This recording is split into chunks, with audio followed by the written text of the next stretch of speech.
বাঙালির জীবনে ভাত মানেই আবেগ। সকাল, দুপুর বা রাত দিনের যে কোনো খাবারে ভাত না থাকলে যেন আহারই অপূর্ণ লাগে।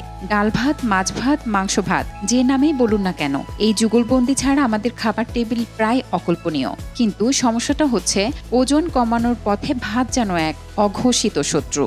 অনেকে তাই ডায়েট শুরু করলেই প্রথমে ভাত বাদ দেন। কিন্তু পুষ্টিবিদরা বলেছেন ওজন কমাতে ভাত পুরোপুরি ছাড়াই সমাধান নয়, বরং কিভাবে, কতটা, কার সঙ্গে খাচ্ছেন সেটি আসল কৌশল।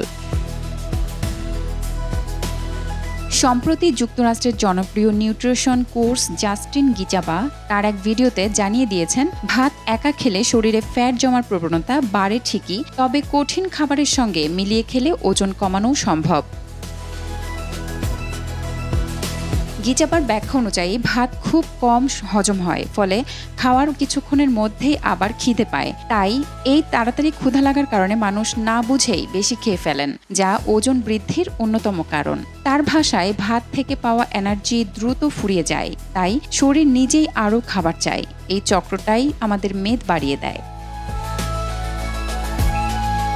অনেক জিমপ্রেমী ভাত ও চিকেনকে আদর্শ কম্বিনেশন মনে করলেও গিচাবার মতে সেটি ততটা নিখুঁত নয়, বরং যদি এই খাবারের বদলে ফাইবার যুক্ত করা যায় তাহলে শরীরে ফ্যাট কমানোর প্রক্রিয়া অনেক সহজ হয়ে যায়। Desk report, B news 24।